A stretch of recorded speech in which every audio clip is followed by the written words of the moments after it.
The crime is fast emerging as the biggest threat to South Africa's economy, mainly through extortion. Extortion is the practice of obtaining something, especially money, by force or threats.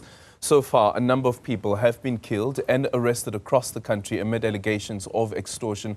For more on this, we are now joined by the Deputy Minister of Public Works and Infrastructure, Sihle Zikalala.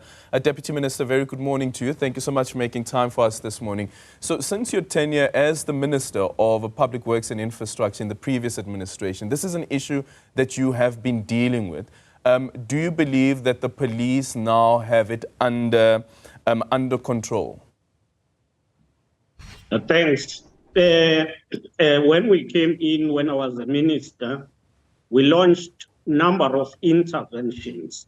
Among those interventions was the collaboration with SAPS, and through the presidency, a dedicated unit was established to deal with this criminal activity and the whole issue of extortion. The second intervention was to set up on our side as the department the unit that deals with social facilitation, where the approach social facilitation comes in to ensure that people who would be recruited are from communities, are trained, and then there is a link between the company and the big contractor and the community. Social facilitation also helps to ensure that those who are subcontracting are local. Now, I think there has been a progress and a clear intervention, especially with the new arrests that are taking place, which shows that the state is upping its arms in dealing with these criminals that are extorting in construction sites. But it seems for me that we are still not able to get to who the masterminds are. So you'll have the people and the individuals that are arrested at a construction site as an example, but we still don't know who the masterminds are. If you think about it, like 30% of an entire multi-million rand contract is a lot of money that goes to an individual or a company, an organization. Who is the company? Who is running the company? We do believe that the investigations by the police will lead us to know who are the masterminds behind these activities. Because when it started, it came from KwaZulu-Natal. It mushroomed to become a phenomenon that affects the whole country. And that's why it will be important that those who are arrested are squeezed and investigated to ensure that they also are releasing who are the mastermind and who work with them in these activities. Yeah, there's a case now that's going to be taking place at the Camperdown Magistrates Court, where 5 alleged extortionists, being part of the construction mafia, the accusation is, will appear and apply for bail. But if you pause and listen to the story, it sounds as though that these are men who are looking for work or men who are demanding work, but the emphasis here is around employment. So how do we determine whether cases of this nature is actually an extortion case or just a case of desperation looking for work? If people need employment in a project, they have to go through the councillor and the project liaison officer. In each and every project, there is someone who deals with community liaison, who is employed in that project. And therefore, you cannot go without that. You cannot undermine those channels and then you claim to be looking for employment. So you cannot undermine those channels, but there is the real desperation for work. Linda Mnisi, our reporter, was saying that these people are between the ages of 22 and 44 years old. These are young people. The ANC Youth League is said to be protesting today or marching today in eThekwini because of unemployment. So there's that question as well that we need to deal with. Don't you agree, Minister or Deputy Minister? I fully agree with you. We must deal with employment. That's why I said we have a team that is dedicated on social facilitation. It is that team that helped us in ensuring that if there are genuine concerns, those concerns are addressed properly. And therefore, the issue of employment is necessary to create employment.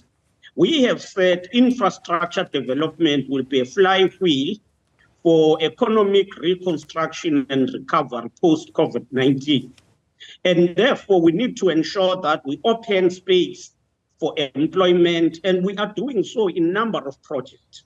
But that does not mean people should go there to demand for themselves without following channels that are put in place.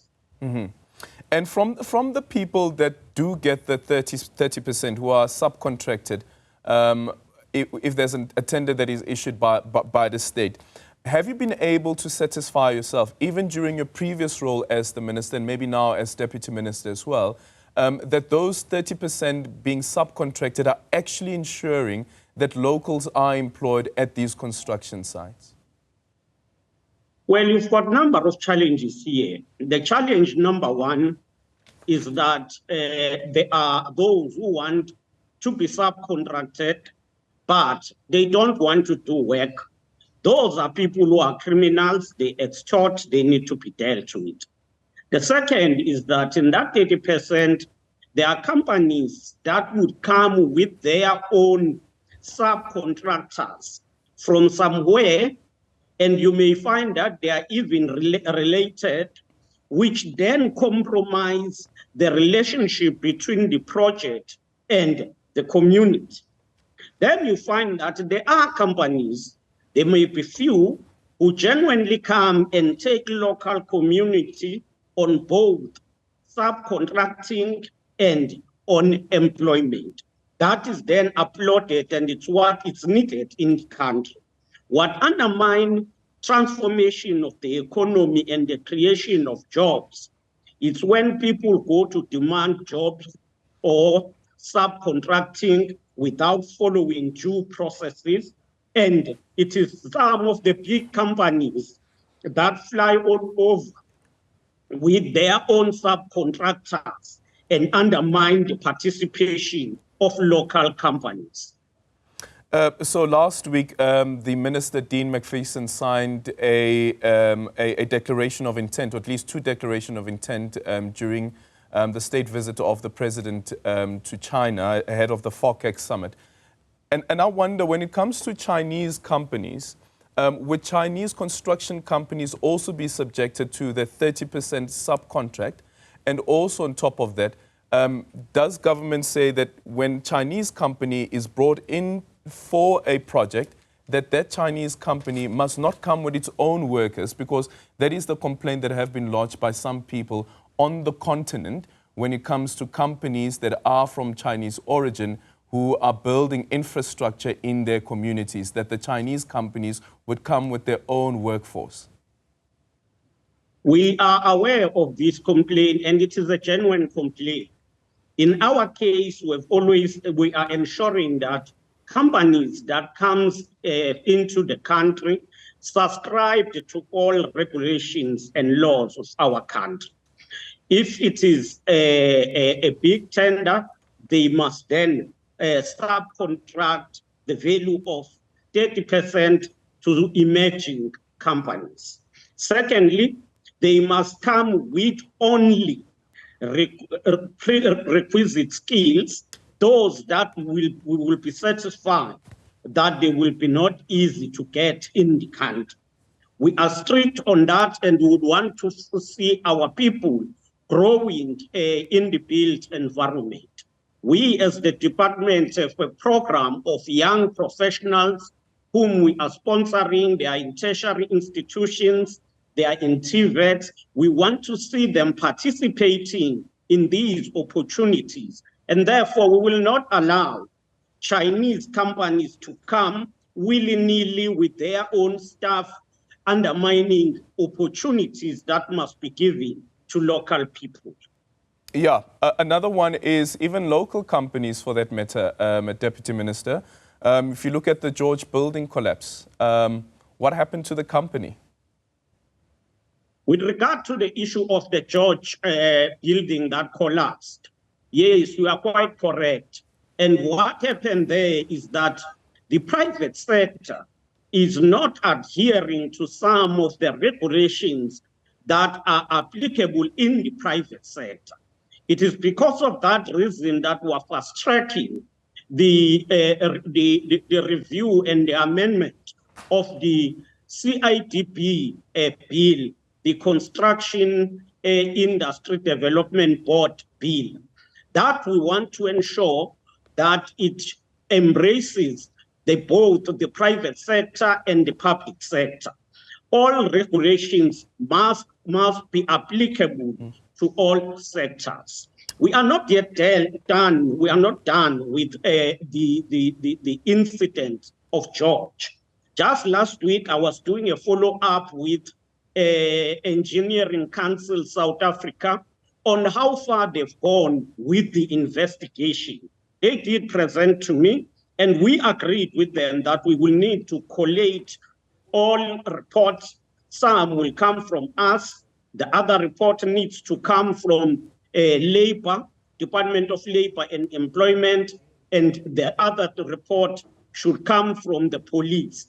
And then we must go there to update people who are the victims of that incident. Yeah.